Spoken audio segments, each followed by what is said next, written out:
Good morning. Welcome, everybody.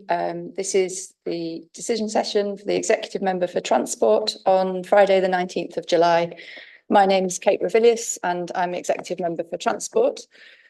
I'll ask officers to introduce themselves as we get to the relevant agenda items.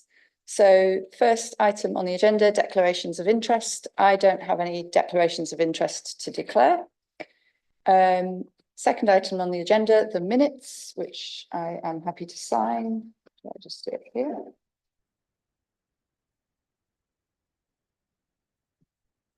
That's the last meeting, thank you.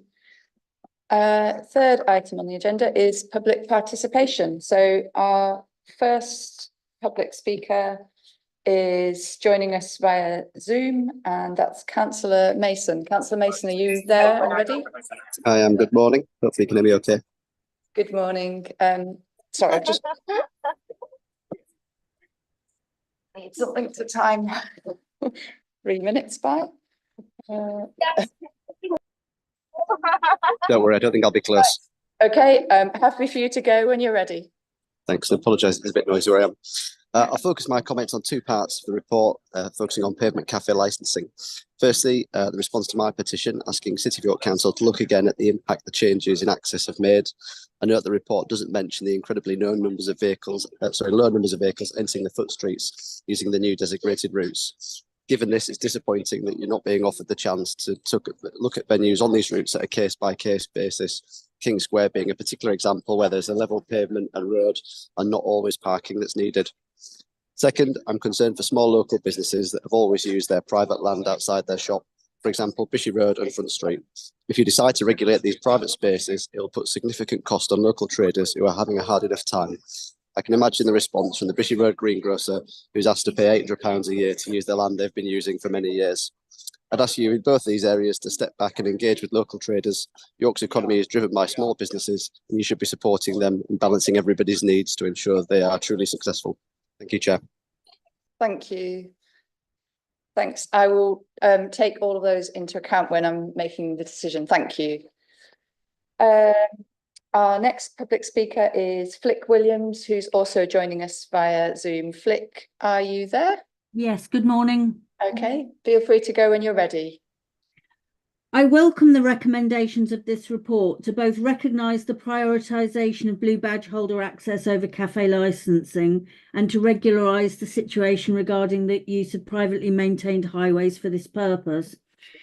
The power given by the Levelling Up and Regeneration Act 2023 to charge a more realistic fee of £500 per new licence has undoubtedly shifted the cost-benefit analysis for businesses who previously had acres of furniture outside, scarcely used by patrons, but which businesses are previously on record as saying to the media that this indicated to the public that they were open.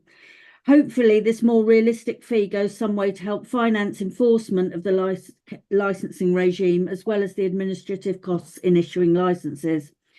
On the whole, the situation is now much improved with significantly less obstruction of the footways, but there are still odd breaches of licensing conditions, most noticeably failure to properly secure cafe surrounds, which can flap in the wind and into passers-by when not set up correctly. But overall, much better and to be commended. The local condition where the available clear width on footpaths is 2 metres in high footfall areas at busy junctions and near bus stops still allows the licence for the business at Micklegate Junction. Owing to its proximity to 2 busy pedestrian crossings, it is, I believe, an inherent danger as it causes major interference with the free flow of pedestrian movement in all directions, often forcing people into the road and the path of oncoming traffic when very busy. That is the one remaining licence that I would wish to see removed. There is one aspect which the report does not really cover, that is the clarity of the new guidance mentioned in 2 different parts of it, that advertising does not form any part of furniture that may be licensed. So I do welcome this report, but simply also ask that our existing A-board policy be vigorously enforced in tandem with cafe licensing. The advertising boards at the top of Lendal Cellars were a major obstruction to this wheelchair user alighting from a vehicle to attend council on Wednesday. Traversing cobbles in a lightweight foldable wheelchair is a near impossibility. So if we could please also address the obstruction and nuisance caused by freestanding advertising of all types, we should be much closer to achieving a city centre that is genuinely accessible to everyone. Thank you. Thank you, Flick. Those comments are much appreciated and we'll take them into consideration later. Thank you. Okay, the remainder of our public speakers are here in person. So our next public speaker is Councillor Fenton.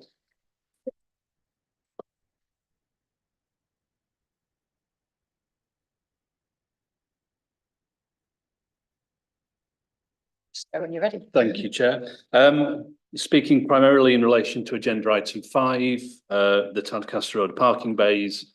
I'd like to thank officers for their assistance with this over, it feels like many years of toing and froing in relation to the dynamics of this particular space along a busy road.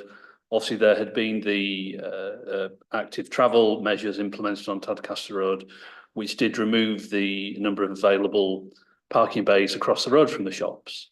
So that was, I think, really the trigger for having a look again at the unrestricted nature of those parking bays due to the overall reduction in the number of spaces. The reduction did allow for the implementation of a cycle bypass at the rear of the lay-by, and it brought into focus the availability of space directly outside the shops, where a build-out was increased in length to accommodate more cycle hoops, which was a known deficiency at that location. So the recommendation to remove the loading bay, I think, is an appropriate one. The loading bay itself is and has been very rarely used as a loading bay. It's been used primarily for very short-term parking associated with the record shop, the fish and chip shop, and the other businesses on that row. The elongation of the build-out has moved that parking further away from the junction with Slingsby Grove, which was a known issue, because when vans, particularly vans and high-sided vehicles, were parking in the loading bay, which was very near to the junction with Slingsby Grove, vehicles turning out of that street were unable to have very poor visibility. So I think the increase in the size of the build-out gives me confidence that the removal of the loading bay restrictions doesn't have an impact on visibility because of the other measures that have been made. In relation to the proposal to implement a 3-hour waiting limit on the parking bay across the road from the shops, I do feel it is a proportionate response in terms of ensuring that the reduced amount of parking at that location is made available for customers at the businesses. I am aware of concerns that have been expressed by some businesses whose staff use that parking bay for longer term parking, and also from one resident who lives above the shop, one of the shops, who uses that bay as their parking space in essence. I don't think those concerns would lead us to a conclusion where we shouldn't advertise the restrictions. I would be supportive of the recommendation to advertise the restrictions. That will give an opportunity for residents and businesses to tease out any further comments that they wish to make. So I'm supportive of the officer recommendation. Just very briefly on the issue of pavement cafe licenses, I think the one point I would raise in terms of, if I can think of a number of businesses in my ward that may be potentially impacted by the section of the report relating to cafe furniture on private land, is what advice, if this policy goes ahead, could the council provide to those businesses to help them understand whether they would be captured within the scope of that policy in terms of determining, is this highway or is it not highway? I'm not sure I would know the answer, and I'm pretty sure that businesses upon receipt of a letter would come to me or one of my ward colleagues and ask us, and I'm not really sure we'd be in a position to offer that advice. So I would ask, if this does proceed, that some thought is given to supporting businesses and supporting ward councillors who will invariably receive those questions. Thank you. Thank you. That's much appreciated and some valuable things to consider. Thank you. Next speaker is Councillor Waller.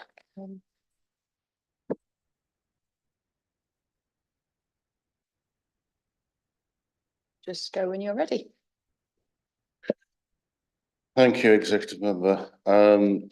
In relation to item on Foxwood Lane and Corlett Court, further 99 signatures have been presented and sent through as a scan. I, on behalf of residents who signed the petitions, regret that the petitions are not resulting in a recommendation to resurface. Foxwood Lane is a heavily used road. Buses come along both ways, and in some pinch point locations, the buses drive over the very same point, so that when winter potholes open up, they open up very rapidly. They are a hazard to cyclists. I cycle along frequently, and I dread to think what would happen to a cyclist who is not familiar with that road when it is in that condition. The speed cushions are fragmenting, which provide a further hazard to cyclists. Do you cycle over a fragmented speed cushion or into a pothole at that particular point? The part of Foxwood Lane was resurfaced at 2020 for these very reasons, that the potholes had been repaired so often that the road condition was just not sustainable. Corlett Court, this follows on from, this would have followed on from the ward funding resurfacing of Walker Drive and Spur Court, Herman Walk, as this had been identified by the community as the next to be done. But that option has been taken away by this administration. I am aware that you have received correspondence from residents for whom there is particular problem caused to them getting in and out of their car with a wheelchair because of these potholes. I regret that the report details that neither of the two roads will be resurfaced in the next 5 years. I would request that you present the data and to make it clear which roads are in this 5-year programme. On item 7, the pavement cafe licensing, I spoke with a number of businesses in my ward yesterday with the report. It was a shock to them, particularly in an area where the council is talking about regeneration. It has created a lot of concern that particularly in the hospitality industry, they are in a very difficult position post-COVID. They feel that why should they be hit with something that emanates from the city centre? They don't have the same footfall as St Sampson's Square, for instance. There was no mention of what happens to charity shops, and particularly if businesses that have been putting equipment on private land for many years, this will come as a shock. And this is not an insubstantial cost to be landed onto small businesses that we need to have flourishing in our communities. So I urge you to pull that report. Thank you, and I will take both of those into consideration later. Thank you. Our next speaker has Rachel Gilbert Cornish arrived? No. Sent an email at 9:30 saying thank you for me forwarding you the written representation. Do you have that, or would you like me to forward it again? I do have the written representation, so I'll come to that later, and we'll move on to the next public speaker. That is Andrew Beattie.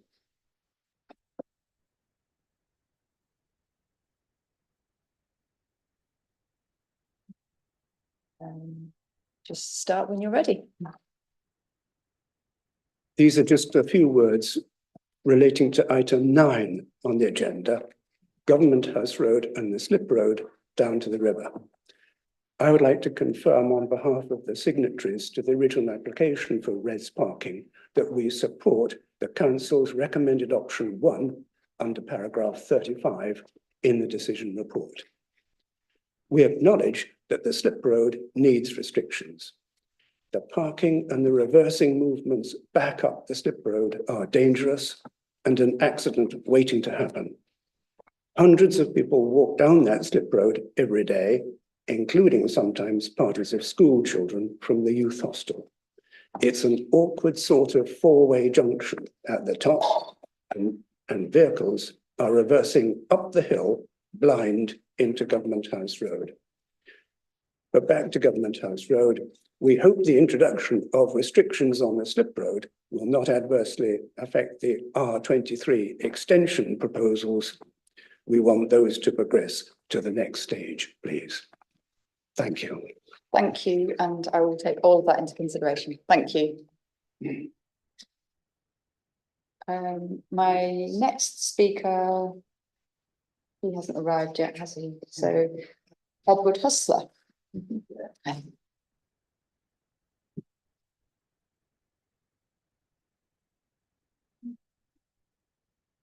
Just start when you're ready. Perfect. Just a very quick one, just relating to the pavement licenses in the city centre. Speaking on behalf of just our independent business, really, I've a small restaurant, Tadcaster, on King Square on the top of Collier. Just really as a case study, we're seeing sales comparative to this time last year of sort of £300 a day less, which is quite a considerable sum of money. Understandably, you can see the rationale for the blue badge holders being able to come through the city centre, but just wondered if there's been any analysis on the cost benefit to small businesses and how it has adversely affected them. I believe the barriers are still being manned, and we've been keeping track of how many cars are coming through a day. And as far as I can see, we're averaging 4 cars per day. You know, so for small businesses to be suffering to, you know, such an extent for 4 cars a day, could it be reconsidered is what I'm asking, and has there been any reports into this at all? You know, that's in our area, there are drop curbs anyway, it's very wide, it's very busy with street performers. You know, so if cars are coming through anyway, there's an inherited risk also. So, you know, just to have a small barrier and some tables outside, is it really a danger? So that's all I'm saying, just to consider that if it's all possible. Thank you. And yeah, I will be thinking about that. Thank you. Thanks very Cheers. much. Okay, and the next public speaker is Andy Duggan.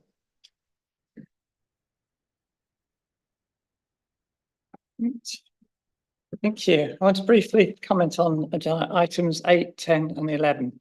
Firstly, on the Groves, I very much welcome the recommendation to accept the significant benefits which have supported Groves Regeneration Project, now able to foster greater community pride in the area, no longer blighted by constant streams of traffic. However, it's right to link this to the wider transport strategy. Cutting unnecessary car travel and boosting alternatives ultimately the solution for everyone. In the short term, I would urge the council to work closely with the hospital on their travel plans and solutions to unjam Wigington Road, which has always been a problem, and since COVID, further problems with car park queues and the end of the park and ride bus to the hospital. On the Fishergate Primary School, as a former governor and ward councillor who led on some of the safety measures, including the Escreet Street changes and 20-mile-an-hour limit outside the school, I very much support this proposal. Also, now as chair of the Transport Group of York Climate Commission, we are keen to focus on school travel and welcome more details about the council's Safe Routes to School programme, which is referred to. In particular, things like whether the poster school travel planner, which existed until 2017, could be restored with active travel funding for this current year. And finally, on the question of cycle hangers for Wentworth Road, do agree that a citywide solution as part of the transport strategy will be very welcome. If a citywide solution is agreed, there does need to be strong public engagement in identifying the best solution with a clear programme of rolling out within the short term. I have personal involvement in as ward councillor for the trial that was run a few years ago in Fishergate ward.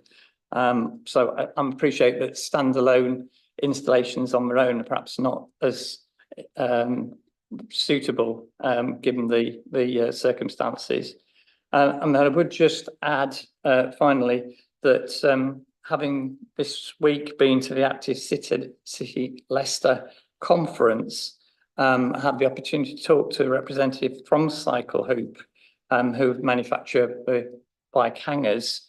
They do now offer some alternatives. They're looking at things like smartphone app to unlock the hangers rather than keys, which means that, which is much more flexible.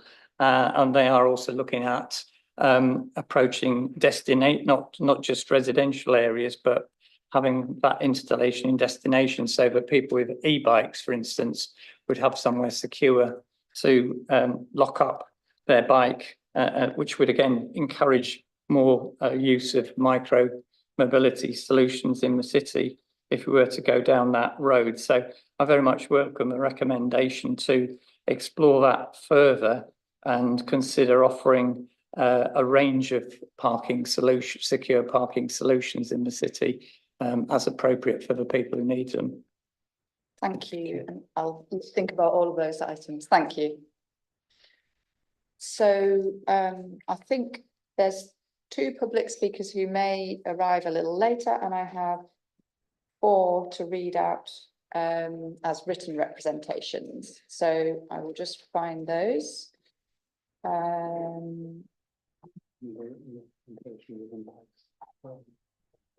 Right, yes, that's right.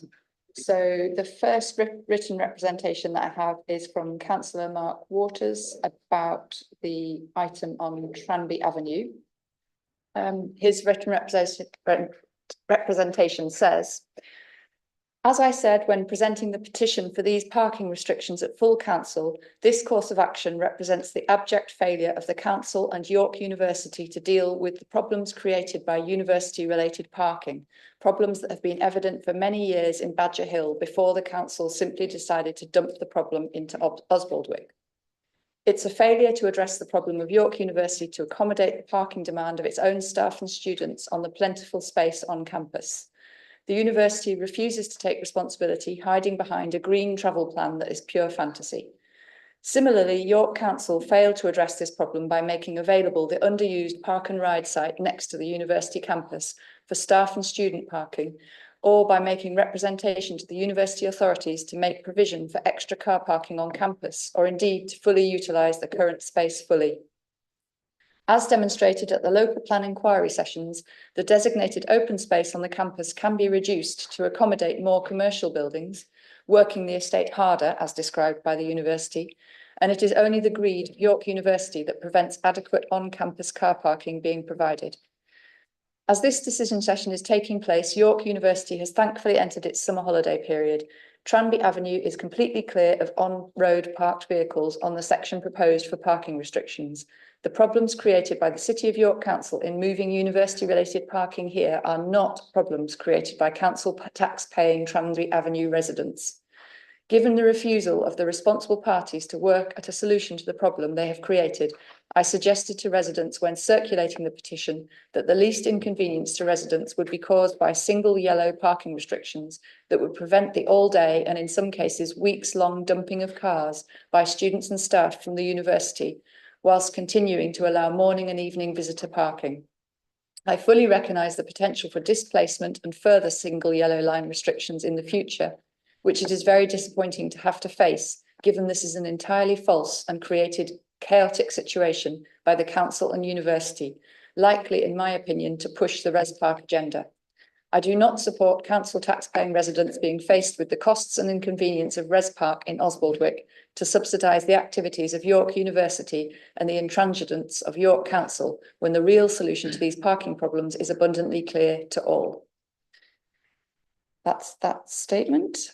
The next one I have is from Stephen Macy, and it is also on the agenda item about Tranby Avenue.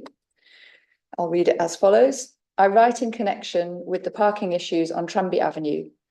Tranby Avenue is presently completely clear of obstructions as it is not term time. It is abundantly clear to residents of Oswaldwick that university-related parking is absolutely the issue. Residents have their houses up for sale due to a lack of action by York City Council or the university, and that is neither just nor fair. Yellow lines are not the answer. Many residents are elderly, and of course, many people now work from home. Please think about how you would feel if this was happening outside your own home. People living in Oswaldwick cannot be forced into restrictions because of parking issues caused by non-residents. The interests of residents come, I believe, before the commercial interests of the university. Just look at the abundance of empty car parking spaces and land available for same around the local campus. Look how empty the adjacent park and ride is. Why not charge a nominal fee to students and staff of the university, say £2 per day, £6 less than the university, I believe, and draw revenue from a public funded empty car park? I've witnessed 2 near misses, road traffic collisions and 2 heated driver arguments this year alone where Tranby Avenue meets Hull Road. One driver even mounted the pavement and tried to drive past bumper to bumper, arguing drivers. Fire engines and ambulances would not pass, let alone bus company vehicles, when these transient parked vehicles are combined with normal village traffic. How long do you think it will be before they just park further into Oswaldwick or immediately adjacent to any proposed lining solution? Please be the council and highways department we want and ensure engage meaningfully with the university. With council tax rises and now with green bin charges being levied, residents simply can't afford Res Park either. Formally, I object to the introduction of yellow lining and Res Park. I recommend engagement or income generating use of significantly redundant York City Council resources rather than imposition and a solution that resolves the issues, not moves it. Kind regards, Steve Macy. Okay. And the third statement I have is from Andrew Pericles, relating to the pavement cafe licensing and outdoor dining item. He says, I am writing to express my deep disappointment regarding the council's decision not to take action towards finding a compromise on the pavement cafe licensing process and outdoor dining arrangements. As the owner of Mr. Chippy, a business I have run for 23 years, and the chairman of York and North Yorkshire Chamber of Commerce Hospitality Forum, I feel compelled to address the significant impact this decision has had on local businesses, including my own. I am particularly disappointed that there is no proposal to work together to find a solution. During the Foot Street hours, there is very little traffic, which makes it difficult to understand why we cannot collaborate to create a system that accommodates both traders and blue badge holders. At a time when businesses are facing unprecedented challenges, the council should be supporting us, not hindering our efforts to stay afloat. The decision report on the review of the pavement cafe licensing process and guidance highlights the legislative changes and options available to the council. However, the lack of action to address the concerns of local businesses is troubling. The petition presented to full council on 21st of March 2024, signed by 282 people, clearly demonstrates the community's support for outdoor dining. Yet the council has chosen to press ahead with their decision to reintroduce vehicular access without compromise, damaging the livelihoods of local traders. The financial implications of this decision are profound. For the past 3 or 4 years, outdoor dining has been an integral part of our business model, contributing substantially to our revenue. This year alone, we estimate a loss of over £100,000 in revenue due to the changes in pavement cafe licensing. I know that many other businesses in the area have also suffered significant income loss as a result of these changes. At a meeting with business and council representatives on 19th of February 2024, we explained the impact that the new vehicular access has had on our businesses, and it has worsened since. While the council may recover some costs through increased licensing fees, the impact on businesses that have had their licenses revoked or reduced is severe.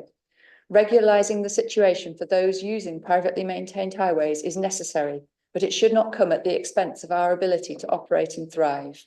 I urge the council to reconsider its stance and engage in a meaningful dialogue with local businesses to develop a fair and balanced approach that supports both accessibility for blue badge holders and the economic viability of our city.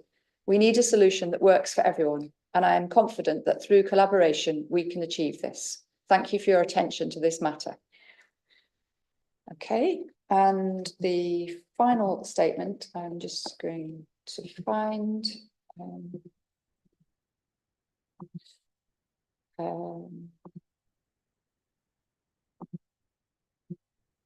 final statement I have is from Rachel Gilbert Cornish relating to the item on Government House Road.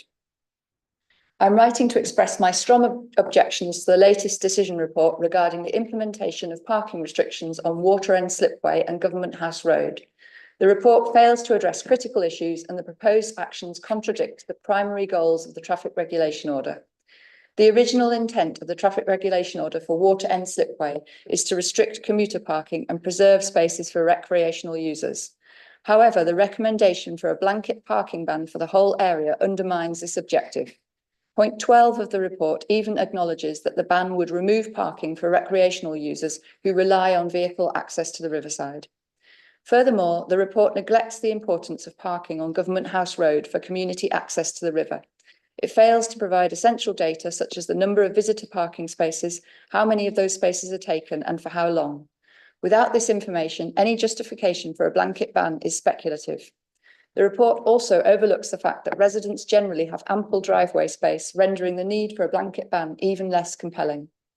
The decision report heavily relies on council officers' recommendations without providing supporting statistics.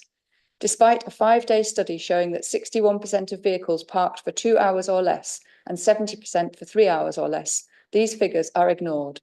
The report also does not take account for residents' vehicles parked all day or construction-related vehicles, skewing the perceived need for restrictions. Additionally, the report fails to address several critical points. The reasons behind the 2020 petition for parking restrictions are not examined. The narrow width of the road, as a resident pointed out, could cause access issues, which hasn't been considered. The map in Annex B is inaccurate, misrepresenting the area to be regulated. The loss of parking on Government House Road is far more significant than on Water End Slipway, which provides only 6 spaces. Displacing local recreational users to park and ride facilities is impractical. The dismissal of option 3, which proposes protected parking for recreational users, is based on bureaucratic hurdles rather than practicality. This option should be reconsidered as it offers a balanced solution. In conclusion, the report does not support a blanket ban with sufficient data or rationale. Option 3, which maintains parking on Government House Road while implementing targeted restrictions on Water End Slipway, is the most reasonable approach. I urge the Council to reconsider the recommendations and adopt a solution that truly reflects the needs of the community. Thank you for considering my perspective. That is all of the public participation statements that I have. There are one more public speaker who may arrive at a later point. Okay, so let's move on to item number 4, which is Tranby Avenue parking problems. Who's leading on this one? I am. Do you want to introduce yourself? Good morning, Darren Hobson, traffic management team leader. So the report is about the parking issues on Tranby Avenue that have been occurring. There were obviously 2 public speakers. The issue was originally raised a few years ago when we introduced residents parking on Badger Hill. It knocked some of the university parkings there. We looked at the situation at that point and proposed restrictions. They weren't in favour by the residents, so we just did some junction protection at Hull Road and a bit further down at the first junction, Cavendish Grove. Since that, the area has still been receiving issues with parking. The local ward council initiated a petition, which has made us look at the area again. So we are recommending the statutory consultation to be undertaken in line with the petition, which is Monday to Friday, parking restriction Monday to Friday, 10 till 3, if I recall correctly. Sorry, yeah, I just lost this. So yeah, and then the statutory consultation undertaken to engage with the views of the local area. Obviously, there was one speaker that was against that proposal. The statutory consultation will give him an opportunity to put those words forward again, and obviously other his neighbours if they see fit. Obviously, there was quite a significant number on the petition. I think it was over 100 people signed it, so there is some belief that it is needed. So yeah, that is the recommendation. Thank you. I think, sorry, just to add, I think at this stage, all we're doing is proposing the advert. Yeah. So we're not making a decision to implement or not. We are just deciding to advertise. Thank you. So, yeah, I've had a look at this. I am understanding of the perspectives that the public speakers have presented, that this is a problem that sort of keeps moving to a new area, and I can see that that's really frustrating for everybody. However, I think the influence that we have is either to look at traffic restriction orders or to introduce a res park, and it's clear that there isn't support at the moment for a res park area. So I think this is the direction we have to go in this. In addition to doing this, I have started to engage with the university on their parking policies, and so I think that will be an important thing to carry out in tandem to this. That's not part of this decision, but I'm just saying this so that the public speakers who've presented today are aware that we are not just doing this on its own, that we will be engaging with the university and looking at how they can better manage the car parking that they need for their on campus. One of the public speakers mentioned that there was ample parking space still available on the university. My understanding is that there is not ample parking available on the university. They are pretty much at capacity. So it's not a case of being able to open up more parking on the university at the moment. But like I say, we will engage with the university on their travel plan and parking arrangements. But in the immediate term, I think this is the best way of alleviating the problem in this area. So I'm happy to proceed with option 1, which is to advertise a proposal to amend the traffic regulation order to introduce no waiting parking restrictions on Tranby Avenue between Hill Road and Baysdale Avenue, as shown in Annex A. And that's the recommended option, as it allows the views of residents and local community to be taken into consideration, whilst also removing obstructive parking. Thank you. Okay, so the next item is the Tadcaster Road parking bays, which is item number 5. Is that That's Darren me again? as well. Yeah. So this item came about following the introduction of the actual travel scheme on Tadcaster Road. We made some amendments to restrictions along Tadcaster Road as part of that scheme. There was no review of the parking bays in front of the shops. So the representations, which were just double yellow lines, what were present at the time, of those residents raised concerns that we hadn't done enough. So we made a recommendation within that report to go back and do more consultation with those businesses. The initial consultation showed that all the different businesses have obviously were using the bays in different ways. There was no support for the continuation of the, I think there's maybe there was very limited support for the continuation of the loading bay. So everyone that responded did say they wanted it removing. I think it was mainly used, as the council said, by the record shop and the fish and chip shop. We are recommending on the shop side a 1 hour restriction Monday to Saturday 9 AM to 5 PM, and on the opposite side, which is the racecourse side, a 3 hour restriction during the same period 9 AM to Monday to Saturday. We have received this week 2 additional representations that came by the ward councillor, one from a resident of Slingsby Grove that was upset that they weren't involved in the initial consultation, and another one from a resident that's moved into a flat above the shops who was unaware, because they moved in after the consultation date. They took on the flat basically on the basis that they would have unrestricted parking on the opposite side of the road. If this is removed, it will affect the way they live, and they'll be pushed onto the side streets for parking. They will all be included within the statutory consultation if the decision is to go that route. And so we're happy to include Royal Chase and Slingsby Grove to make sure that the impacts of this will be considered for those areas. Thank you. So yeah, I'm just finding the. Yep. So yes, I have had a good read of this. I've had a look at the area. I can see that it's been a sort of evolving situation and one where we're trying to balance a lot of different needs. I think it's interesting in that it really challenges how do we use the highway, and that is very much part. Our new local transport strategy wants to take a deep, hard look at how we use the highway and what's the best use of space for people in that area and what's the purpose of that highway. This road in particular is interesting because it's a key bus route, it's a key cycle route, it's also got some shops on it. So there's a lot of pressure for different activities on this particular piece of highway. And I think it demonstrates that we do need to develop a parking policy so that we're consistent in our approach across the city in the way that we implement parking solutions. In the case of this particular one, I've had an email from the resident who recently moved in and uses one of the bays for parking now. My understanding is that they will still be able to park and unload near to their flat. Is that correct?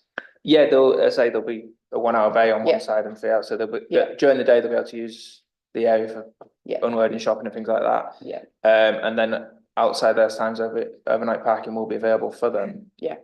So I'm kind of satisfied that it doesn't impact so greatly as to completely change how they live their lives. Yes, it does mean that the car might have to be parked around the corner on one of the neighbouring residential streets, but it's really important that we consider all the different uses of this road.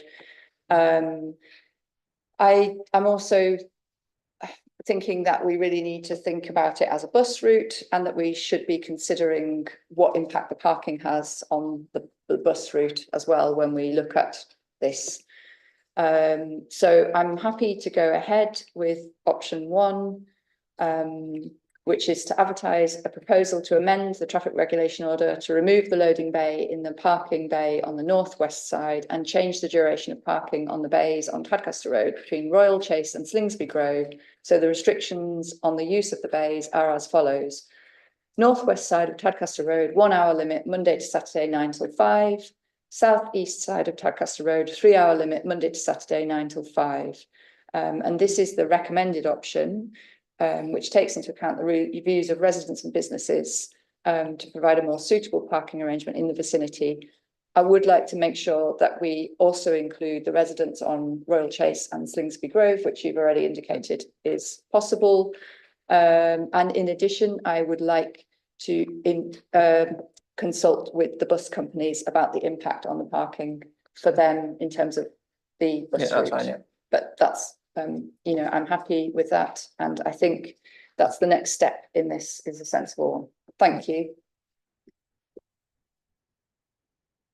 Okay, so the next item on the agenda is item 6, which is the response to the petitions to resurface Foxwood Lane and Corlett Court. Helen or Steve, it's you. Good morning, Councillor. Good morning, everyone.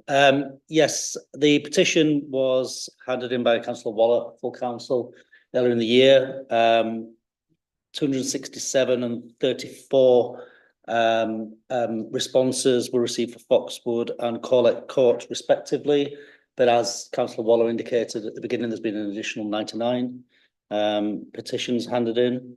The report that's put before you identifies the approach that we take to assess highway maintenance needs, the way we use our annual condition surveys to identify future resurfacing and retreatment methods, and the recommendations section of the paper, so paragraphs 7 and 8 of the paper, show the relative priority of both Foxwood Lane and Corlett Courts within that piece of work that we do annually. And as you can see there, Foxwood Lane, which is more of a major road, a number of outcomes there for surfacing and patching, which are, replacement, renewal type treatments.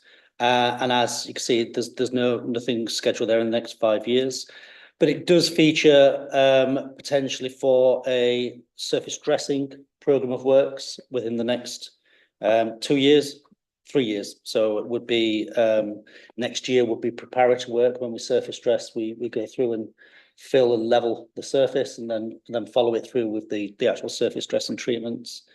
But due to the way we use, you know, our annual condition data and our life cycle planning tools, you know, our recommendation is that's as stands is the approach for future renewal works.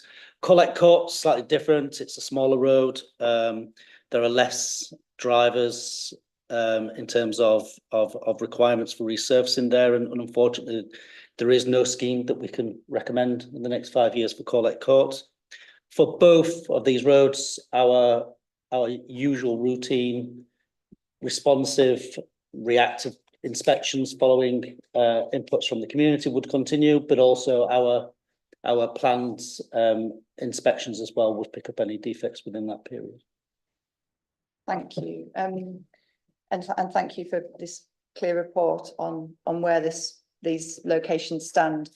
I just want to pick up on the public speaker. Councillor Waller mentioned that previously this would have been done as part of using the Ward Highways funding. It's really important that what we're doing now is we're treating the whole city in the same way, so that there isn't preferential treatment given to one ward or another due to ward funding. So although it might feel disappointing to residents that this one is not higher up the priority list, we are facing a huge challenge to maintain the roads within the city with the funding that we have, and we recognise that a lot of roads across the city are in a poor state of repair, and what we are doing is being as fair as possible in terms of assessing all the city and prioritising the roads that need it most and that support sustainable travel the most.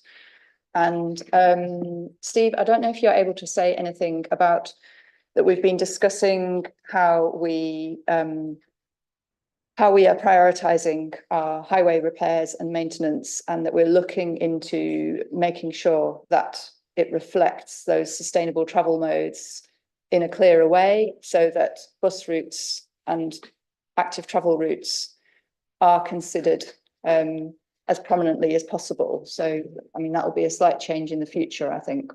Yes, certainly. So last night at executive, we obviously had approval for the new local transport strategy and movement in place plan, which will over the next few years, influence the way that we target and identify resurfacing schemes and other wider improvements. We already do utilise within it's called Horizons, the asset management software that we use. We already incorporate active travel aspects within there. So the fact that this is on a bus route would feature in there. The hierarchy of inspection for the two roads is informed by things such as regional shopping centres, which Foxwood Lane, as Councillor Waller discussed earlier, has a really important shopping area there. In terms of eye-travel, a little more limited. There is on-road cycle infrastructure, but there's off-road that cuts behind the Acorn Rugby League ground there and across by the park to the north of Foxwood Lane. You know, going forward, those things, the relative priority of those things, you know, may feature slightly more highly for somewhere like Foxwood Lane. It would be a little bit more difficult to see how that would potentially influence like Corlett Court. So I think in terms of how we address the place aspect of movement in place, I think roads such as Corlett Court would be interesting type things for us all considering the round. Yeah, thank you. Yeah, and I mean, I think one of the things we have to consider seriously is that in the longer term, we need to reduce the wear and tear on our roads, because we're never going to be able to keep up with the level of maintenance that's required with the current volume of traffic. And one of the particular problems is that electric vehicles are heavier than petrol and diesel vehicles, and that actually increases the rate of wear and tear.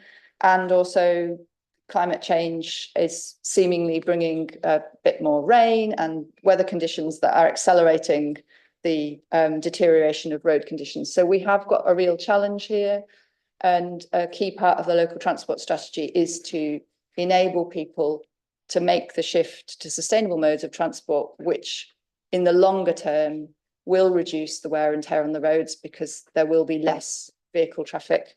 I completely understand that that's disappointing for residents right now who would like to see those repairs to those roads happening sooner. But we are addressing this in the fairest way possibly and looking at the city as a whole and prioritising those roads that are in the poorest condition and that need it most. And unfortunately, although these roads might feel like they're in a really bad condition, there are other roads across the city that need it more at the moment. So I'm content to go with the recommendation that we won't be the priority of an intervention. No action will be taken in terms of scheduled maintenance at this stage, but also recognising that at some point soon there will be surface dressing in the coming months or year or so. Yeah. Thank you.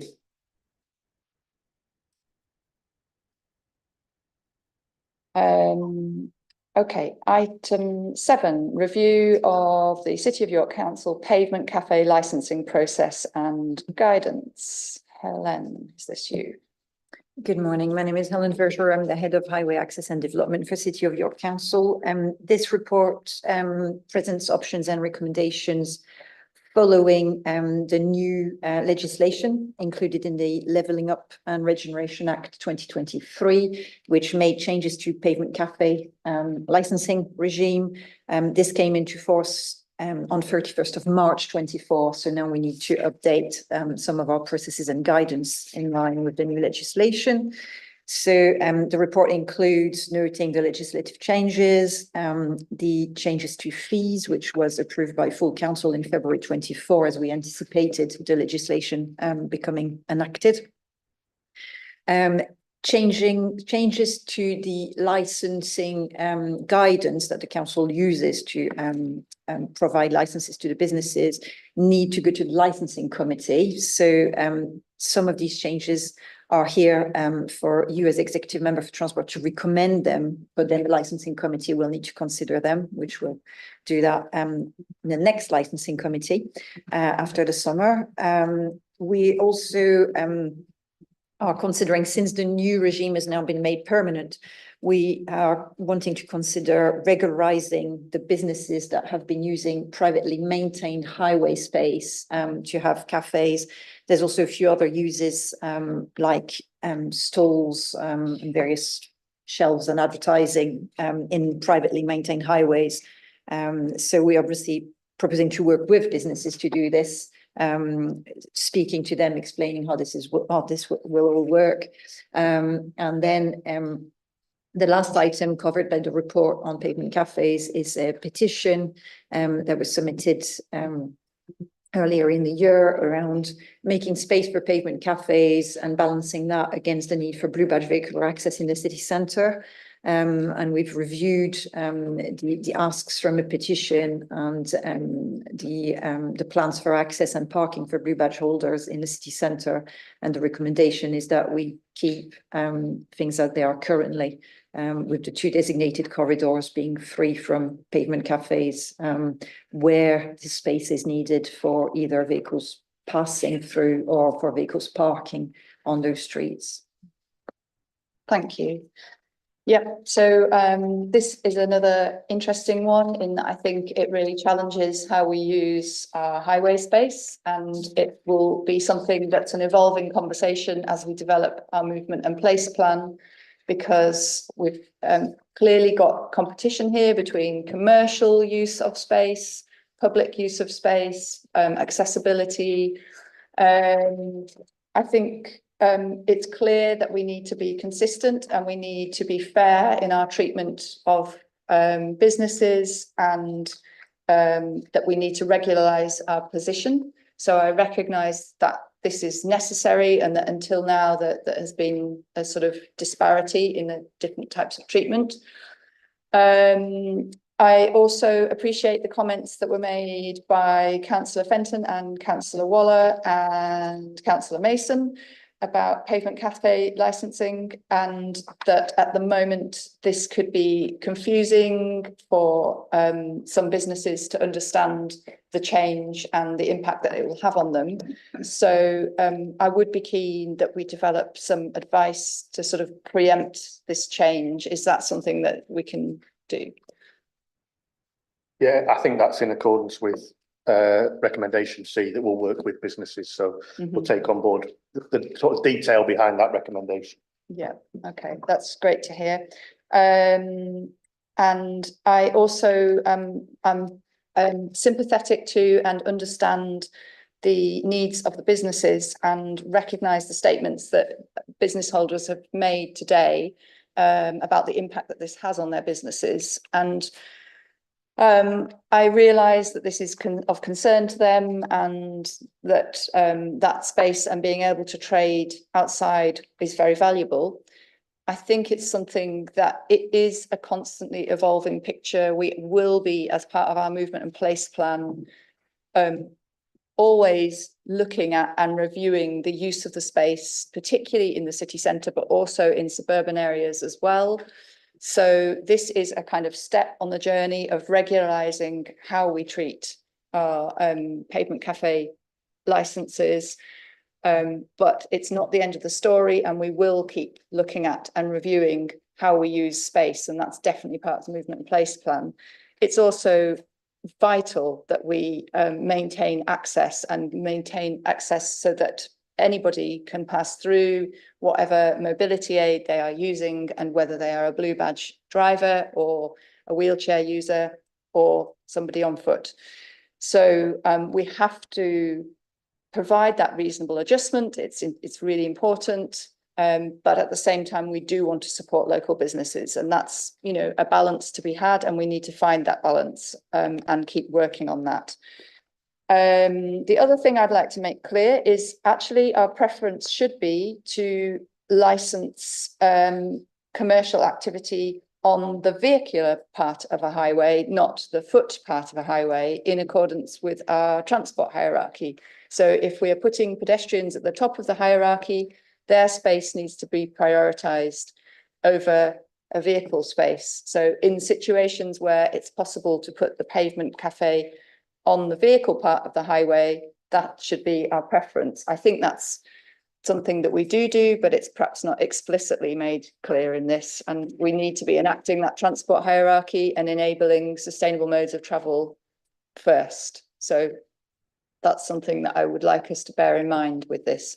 But yeah, for now, I am content to go ahead with the recommendations that have been made, to note the legislative changes to the pavement cafe licensing regime and the budget decision made by full council in February 24, to recommend the following changes, which is to continue to implement the local guidance where a minimum available width of 1.5 metres is generally required on footways, but noting that we are aiming for a 2 metre access route in busy areas, and applications to be treated as new licence applications where there is a different licence holder, different premises and or different terms, but using the renewal fee for existing cafes on privately maintained highway, and to update the guidance to state that where internal seating is provided, toilets should be available for customers, exceptions made for premises which serve drinks and food as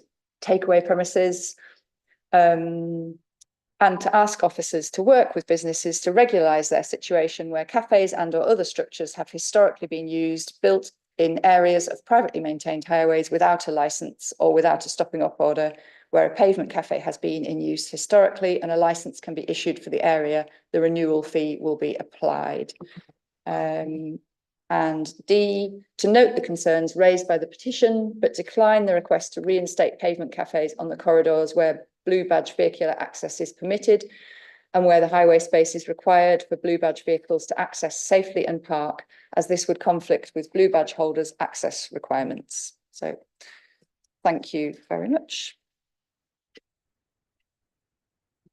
Okay, item 8 is the response to the petition entitled Reopen the Groves Roads. who is leading on this one? Me again. Okay. So we received an e-petition entitled Reopen the Groves. This was presented to the council in April 24. This report considers the petition, but recommends that the request to reopen the roads in the groves is declined. They were closed through the low traffic neighborhood scheme, which became permanent in 2022.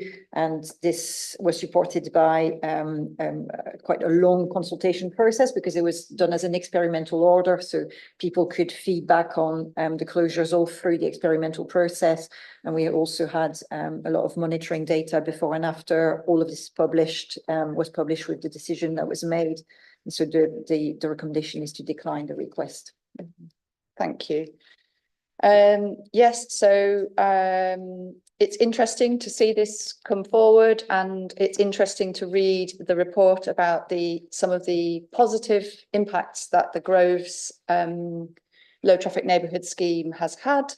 It's clear that has resulted in an increase in walking and cycling in the area, that has improved air quality, that has made the roads safer in that area, and that has enhanced community projects, which is really positive to see. It's also clear that the impact on surrounding roads was minimal. I'm not sure if there is ongoing monitoring on this, but the increase in traffic and the changes in air quality appear to have been minimal. I recognise the comments made by public speaker Andy de Gorn, and I agree that we need to be working with the hospital on a travel plan, because the neighbouring Wigington Road area is certainly one of the most congested parts of York, along with Gillygate, which suffers from serious air quality problems. So reopening the Groves would not solve those problems, and I am not prepared to consider that. But I do recognise that some of the surrounding roads are very congested, and we will need to be looking at interventions that help to reduce congestion and improve air quality in those areas. So that is something that we will be doing as part of our local transport strategy and our movement and place plan. However, the majority of people, it appears, are benefiting from the Groves low traffic neighbourhood and are very supportive of it continuing. I do hear the 19 people who've signed this petition and that they would like it to reopen, but I don't believe at this point in time that their request is something that we are prepared to consider, because the benefits outweigh the disbenefits at this point in time. So I acknowledge the concerns raised by the petition, but I'm declining the request to reopen the roads, which were closed to motor travel, but are very much open to active travel in the low traffic neighbourhood scheme. And I'm content for that to continue in that form for now. Thank you. Okay, so the next one is the consideration, item 9, consideration of results received from the consultation to extend R23 Residents Parking Zone to include Government House Road, and a decision to be made on implementing restrictions on the Water End Slip Road. Okay, Ellen. So this was an item that was taken to the decision session in May, and you asked us to review the options and recommendations in light of the issues of cycle and pedestrian access on the slip road. So this report comes back to you with amended recommendations. So there was already an informal consultation done with the residents of Government House Road.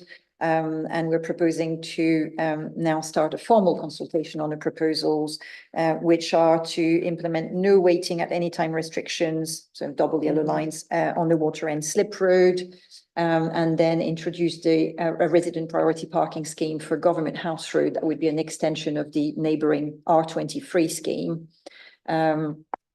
And obviously, if this is taken to statutory consultation, then we would bring back the feedback from residents and nearby businesses, etc., in the area for a decision later on once that consultation is completed. Thank you. Yes, so I've received written representation from this and obviously heard from a public speaker here today. I'd like to make it clear that our new transport strategy looks to enable people to use sustainable modes of travel, and that there are bus routes that enable people to reach this area sustainably, bus routes that are not too far away. In terms of providing parking for recreational route use, that is not really part of our new local transport strategy. If people want to park and enjoy the riverside, then we have a park and ride, which is at Rawcliffe Park and Ride. So there are other places which people can park and then enjoy the riverside area. We do not need to provide recreational use parking in this location. I'm content that if we put double yellow lines on the water end slip road, it enhances its use as an active travel route. It's connecting the riverside with other active travel corridors. It means that people can walk and cycle safely in this on this section of link road. But I also recognise that there is a little bit of further adjustment needed to make that pavement fully accessible, and that's something we will need to progress and work on. I'm also recognising that the double yellow lines mean that blue badge holders could park there if they needed to. So that does not take away the blue badge parking for the area. In terms of Government House Road itself, the majority of the residents support the implementation of a Res Park scheme, so I am content to progress that. And I understand that the Res Park scheme and the traffic regulation order for Water End Road, it's very important that they come together because one impacts on the other potentially. So I think that I am happy to go with option 1, which is the recommended option, to advertise an amendment to the traffic regulation order to introduce new residents parking priority restrictions for Government House Road to operate 24 hours Monday to Sunday, to be an extension of R23, and to advertise the introduction of a no waiting at any time on Water End Slip Road to restrict parking 24 hours a day, as outlined in Annex B. And as it says here, that very much supports our new local transport strategy and the objectives within there. So thank you. Okay, the next item on the agenda is item 10, which is to acknowledge a receipt of a petition to review road safety around Fishergate Primary School.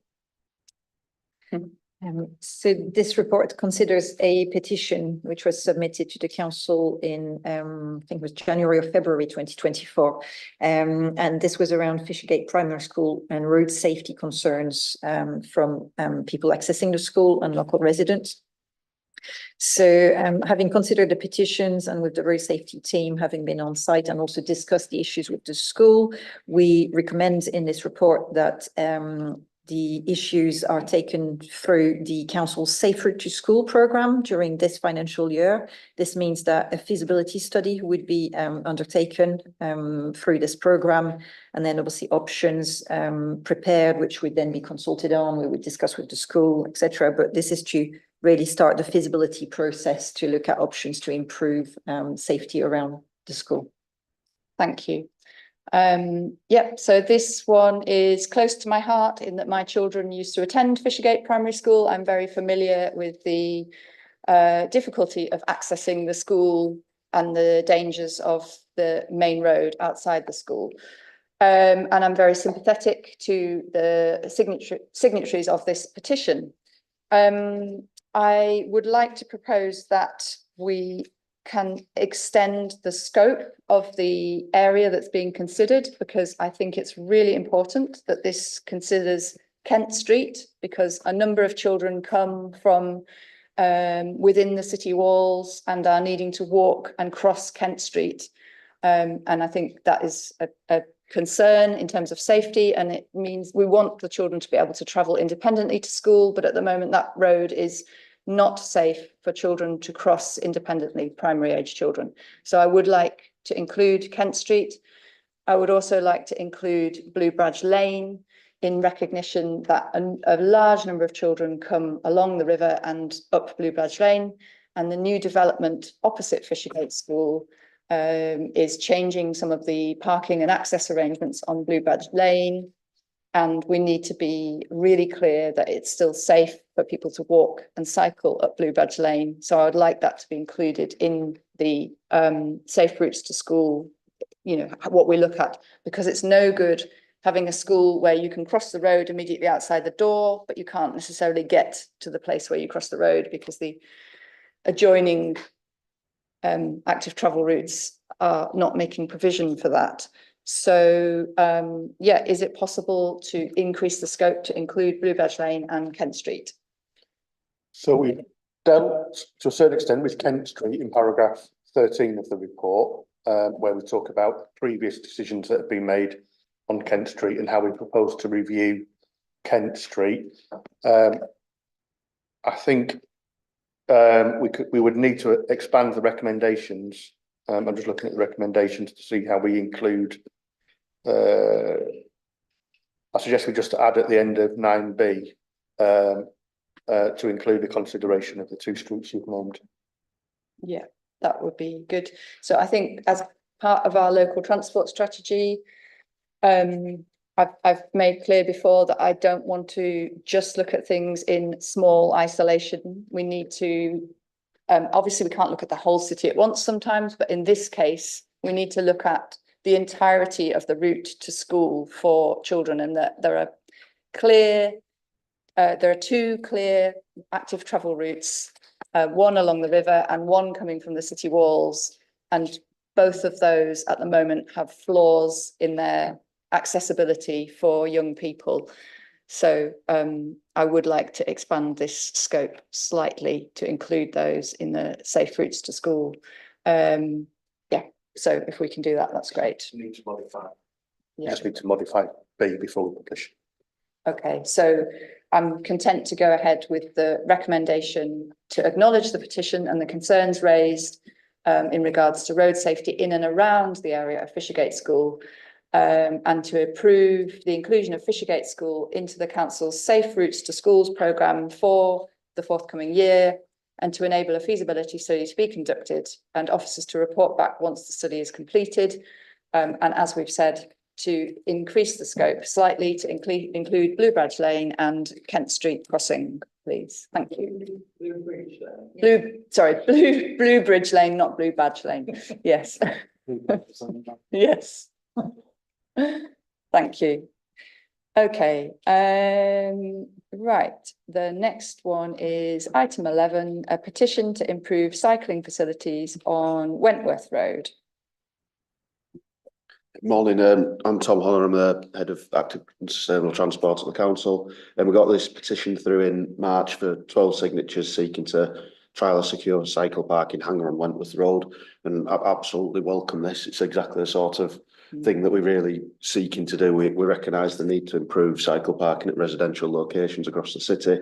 We've presented 4 different options. We could either go with a standalone hangar for the Wentworth Road residents.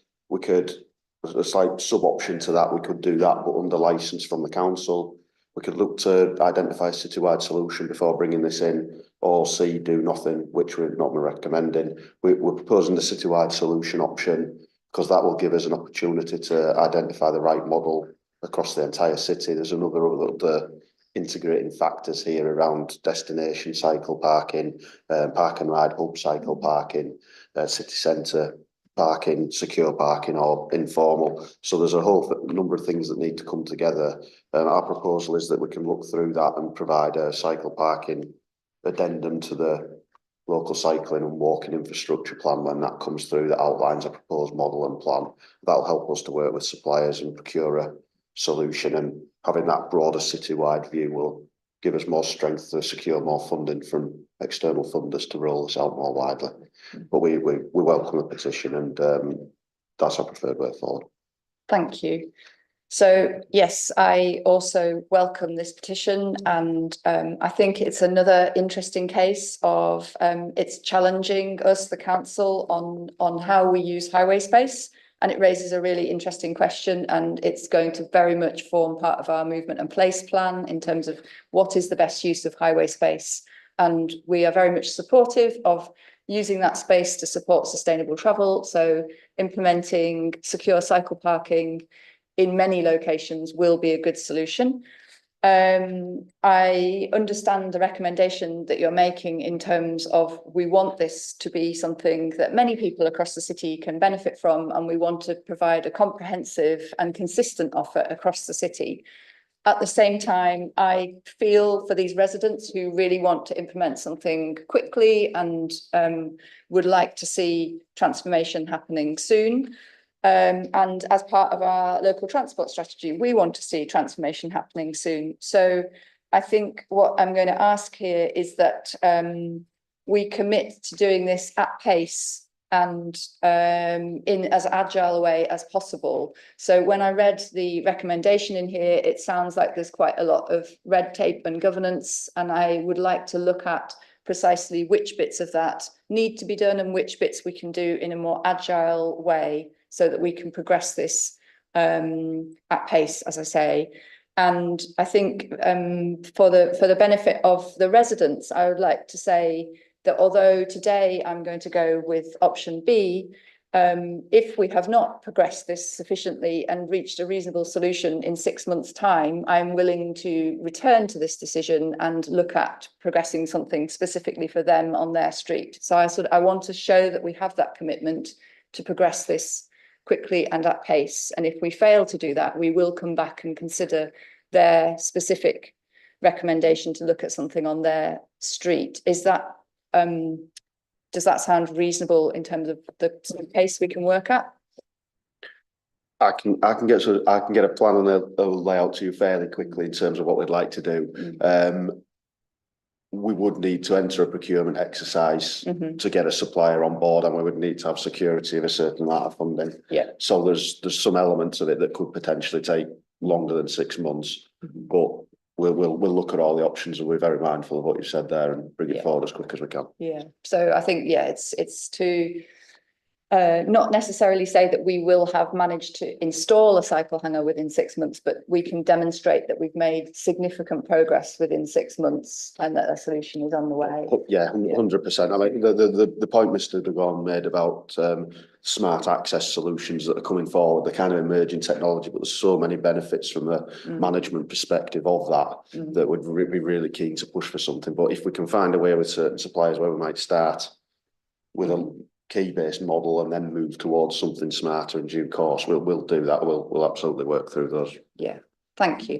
So I think the public speaker may have just arrived who wanted to speak on this item. So before I make the decision, I will welcome the public speaker. Rory O'Connor, do you want to come and make your statement?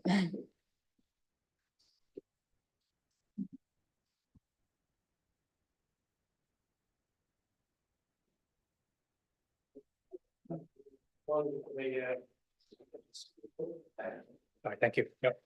Thank you very much, Councillor Villiers, and thank you very much for the opportunity to speak here this morning. Apologies for the mix-up in communication, but I'm very pleased to be able to talk about secure bicycle parking and the petition that my neighbours and I on Wentworth Road signed and submitted to the committee. We recognise that secure bicycle parking is very important and part of the reason why many people choose active means of transport, such as cycling. And we've gone a huge way towards providing secure bicycle parking at people's destinations, such as at the council here today. However, many people also need secure parking in their own homes. And this was raised at a recent meeting on active transport and transport in general in the city a few months ago. Most people on my street cycle, including residents of the care home next door to us, Lifestyles, one of whom was able to sign our petition as well. I cycle every day to work. My wife supports children with special educational needs and she cycles. My son cycles to Millthorpe and he's setting up a cycling club with one of his teachers. And my daughter is about to start year 7 in Archbishop Holgates in September and she'll be cycling to the school there. Incidentally, she also spoke at a council meeting last year on special educational needs and last summer did a sponsored cycle in order to raise money to support children in low-income countries access school. Secure parking at home as well as at your destination is very important, and there have been 3 bicycles stolen from our street, including bicycles stolen from within people's gardens and behind locked garden gates. And we've also experienced quite a considerable amount of vandalism to bicycles which are parked on the street. Now, you might say that bicycles can be taken down alleyways, nickelways, into back gardens and so on, stored in garden sheds, but that's not always possible for everybody, including in our own situation in the house that we live in. It's also not practical for many people to be able to bring a bicycle through multiple lock gates, which are there for legitimate security reasons. And we believe that this added inconvenience may tip the balance for people in taking an active approach to cycling when they might find it easier just to sit into their car and drive off somewhere where they could just as easily pop on their bike. Now, my neighbours and I appreciate the difficult financial situation, and we're prepared to have the storage if it was approved outside of our own house. We're prepared to pay any deposits that might be necessary, and we would guarantee to pay rental for at least 4 bicycle spaces within the storage. And we'd like to see this as an experiment for the city, and happy to provide any feedback and provide any day-to-day maintenance or upkeep as well. Thank you. Thank you. Thanks. So yeah, I really appreciate the comments that are coming from Mr. O'Connor, and I really recognise that having access to secure and convenient and accessible cycle parking is a really important way of enabling that mode of active travel, and that for many people at the moment, the difficulty in storing cycles and accessing your cycle parking is a barrier to being able to cycle. So part of our local transport strategy is very much to become an enabler of active travel for those people who want to and are able to use that mode of transport, which many people are. I really appreciate that the residents of this street are willing to commit to pay for cycle parking and to be so supportive, and I recognise that they want to accelerate the process and to find that solution really quickly. As I've said previously, I think it is important that we offer something consistent across the city, and I really want to use this as an opportunity to enable many people and many streets across the city to have secure cycle parking. So I'm slightly torn in that I would love to just go ahead and enable one residential street to be the pilot study, but at the same time I want this to be something where we really do provide a citywide offer, but I don't want that to significantly slow down our ability to provide cycle parking, secure and safe cycle parking on this street. So what I'd like to recommend is that we go with option B, but that we implement this at pace with agility, that we start conversations with cycle parking suppliers imminently, that it is part of our implementation plan and high up on the priority of our actions.